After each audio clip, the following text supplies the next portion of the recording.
Við höldum áfram með föstudagsþáttinn og við ætlum að halda okkur á menningarlegum nótum. Næsti gestur minn heitir Anna Hafþórsdóttir, hún leikkona og rithöfundur og fyrsta skáldsagan hennar að telja upp í 1.000.000 hefur hlotið vægast sagt framúrskarandi. Við tókum nú síðast 5 stjörnur í Morgunblaðinu. Vertu hjartanlega velkomin, Anna, gaman að fá þig. Takk hérlega fyrir að fá mig. Og bara til hamingju með þessar frábæru viðtökur. Takk fyrir.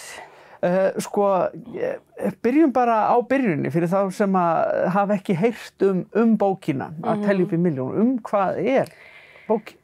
Já, hún er unga konu, eða svona konu á þrítugt, sem er að fara í gegnum sambandsslit og við það áfall fer hún svolítið svona að rifja upp fortíðina og er svona að reyna að átta sig á af hverju hún er eins og hún er og af hverju þetta gerðist og við komumst svona smám saman að því að hún átti svolítið erfið æsku og unglingsár og hún er svona kannski svolítið að reyna að gera þetta upp á einhverju leyti eða bara svona að pæla eitthvað í þessu og til dæmis, þú veist, þessu mammenar virðist vera eitthvað andlega veik eða það er einhver svona andleg veila í ættinni mögulega og hún er svona að velta fyrir sér, þú veist, til dæmis hvernig þetta erfist og þú veist, hún vill ekki eignast börn og er svona alltaf bara að kötta á þetta mynstur og hann er svona pælingar með það og móðurhlutverkið svolítið.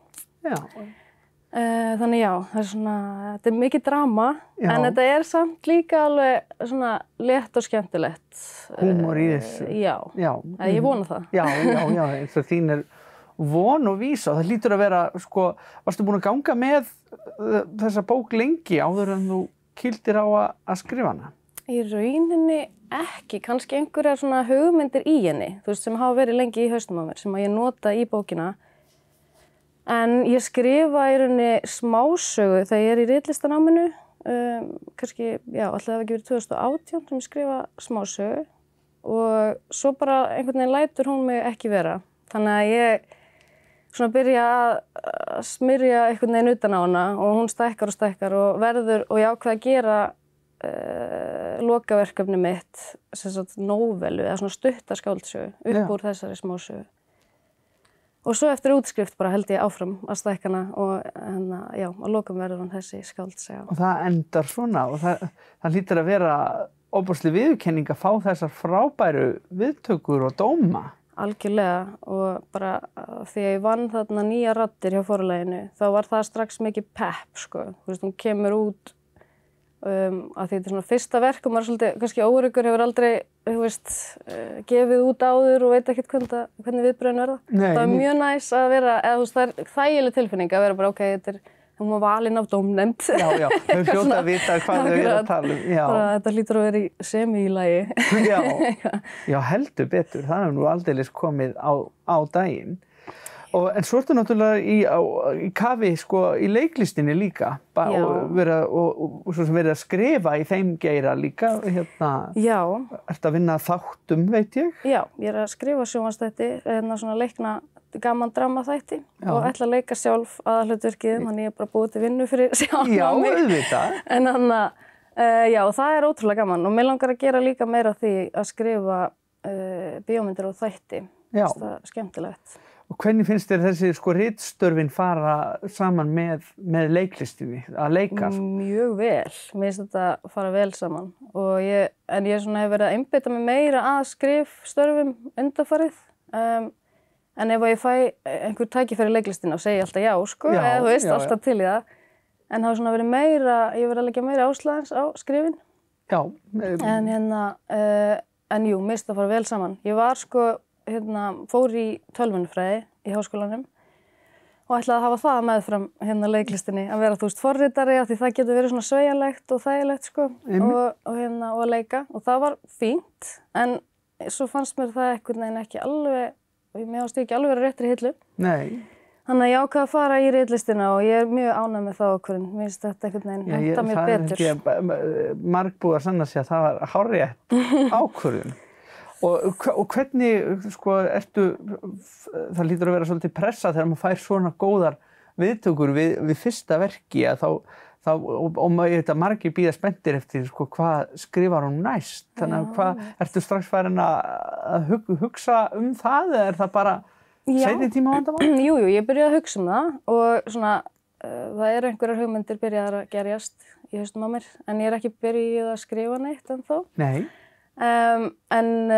Já, ég veit ekki, þegar ég hef oft heyrt talað þetta svona pressan á bók númer 2, þú veist, að fólki finnst þetta voða erfitt og ég var svona, þegar ég var nýbúin að gefa hann út var ég eitthvað, nei, mér langar bara strax að byrja að skrifa aftur en svo ég aðeins byrjað að finna svona, ok, kannski skil ég smá hvað fólk að tala svona, því að, þú veist, já, maður að heyra, þú veist, að hlakka til að lesa næstu bók og maður svona, ég vil ekki bregðast.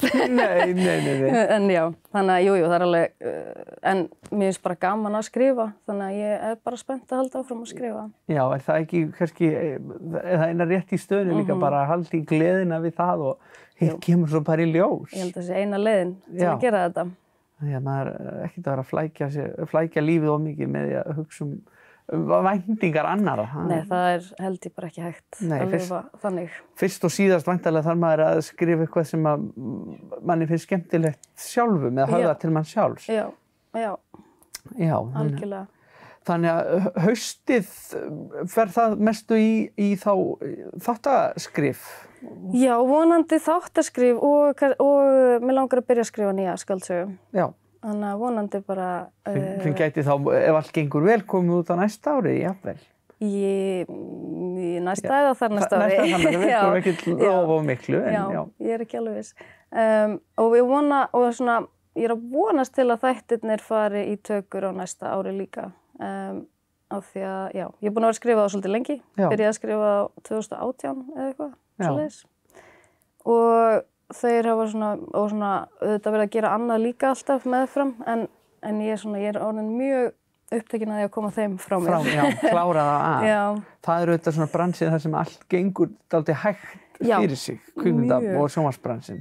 Akkurat, og maður þarf að sýna þolinmæði. Já, það eru kannski ekki allir sem sitja heima sem gera sig grein fyrir því einmitt hversu oft það langur aðdragandi að því að eitthvað birtist á skjánum. Einmitt, og maður skrifar eitthvað sem maður að hugsa akkurat þá, en já, áhorfendur fá ekki séð það fyrir einhverjum árum seinna. Nei, einmitt, þannig að það þolinmæðin sem besta vopnið í þeirri baráttu. Já. En það allavega ljóst að það nóg framundan hjá þér. Já. Og reynir að skrifa á hverjum degi eða tekur þér góð fríin á milli, það ekki nauðsynlegt líka? Jú, mér var ráðlagt að taka mér dálítið gott frí eftir að bókin kæmi út. Já. Það talaði svona eftir útgáfu blues. Já. Svona, þá þarf maður kannski bara aðeins að vera rólegur og fylgja bókinni eftir og svona. Og það var bara rosa gott. Ég búin að vera bara frekar róleg já, ég svona...